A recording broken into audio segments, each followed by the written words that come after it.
Novamente, continuando o texto desse vídeo anterior sobre igreja, eu desejo falar sobre o tema sobre eu sou o templo, não preciso de templo para ser igreja. Exatamente isso. A gente não gosta de ouvir, né? Se você frequenta a igreja, você não gosta de ouvir.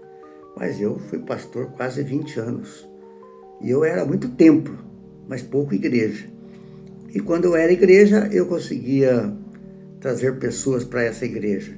Enquanto pastor do templo, eu não conseguia muita coisa. Ah, mas eu me converti na sua igreja, pastor. Não, na minha igreja sim. Mas poucos se converteram em Jesus.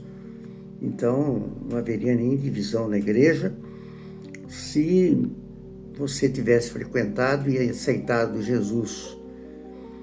Então, a confusão que existe entre prédio e o corpo. Muitas vezes ouvimos a palavra igreja, pensamos imediatamente no prédio. Vamos à igreja, pensamos no altar, pensamos no púlpito, pensamos numa estrutura física. E o Novo Testamento afirma rapidamente e repetidamente que a igreja não é um lugar que se frequenta. Não é o templo que define a igreja, somos nós que definimos quem é a igreja. Então, eu sou a igreja. Ah, mas está na Bíblia. Está na Bíblia. Não sabeis vós que o templo de Deus é que o Espírito de Deus habita em vós? 1 Coríntios 3,18 fala sobre isso. João também fala com a mulher samaritana e diz, vem a hora em que neste monte, nem em Jerusalém, adorareis o Pai. Os verdadeiros adoradores adorarão em espírito e verdade. Jesus falando. Atos também, o Deus que fez esse mundo não habita em templo feito por mãos humanas. Está bem claro isso, e quando eu li isso, demorou uns 20 anos para me entender. Então, essa é a mensagem que nos chama a atenção. A igreja que anda em comunhão, não em tijolos.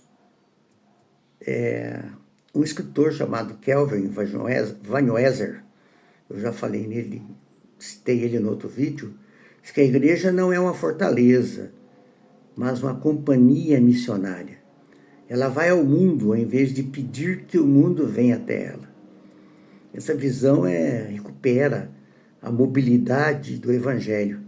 A igreja caminha, ela serve, ela se relaciona, ela não se limita a cultos em 4 paredes. Alguns gostam, alguns não gostam. O Leonardo Boff foi um padre e PhD, o homem entende muito de história, de sociologia, de antropologia. É admirável escutar ele. Mas eu fui muito contra ele muito tempo, porque ele é da teologia da libertação, e hoje dá para entender que é a libertação que ele estava falando. O que nos torna a igreja é o Espírito, não as paredes.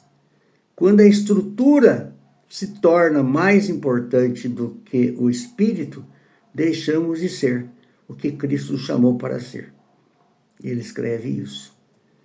Esse Walter Brueggemann, que é também estudioso sobre o assunto, ele diz que os profetas de Israel denunciaram o culto vazio, rituais, sem justiça, sem verdades, templos sem verdade. A presença de Deus exige fidelidade à estrutura. Estrutura é a igreja. Fidelidade da igreja, e essa estrutura tem que ter uma fidelidade. Como nós não somos fiéis, nós temos dificuldade disso, então a estrutura se arrebenta. Eu sou igreja porque sou habitação de Deus, alguém vai dizer. A igreja não depende do endereço, de uma identidade, o templo físico pode ser útil, mas não é essencial. Os índios, por exemplo, nas conversões dos índios, eles não têm templo, é na mata. O povo que vivia no navio Doulos, os missionários, eles viajavam o mundo todo com esse navio e pregavam o evangelho. Não era uma igreja, era dentro do navio. Jonas foi uma igreja dentro do peixe. Ou seja, estou dando aqui umas alegorias, né? Não precisa de templo para ser igreja, porque eu sou templo. Falei sobre isso. Nós podemos pensar num manifesto pessoal sobre isso, podemos trazer artigos e mais artigos, mas eu creio que você entendeu a mensagem. Eu sou a igreja. Algumas pessoas encontram comigo e falam: que igreja você está indo, pastor Arte?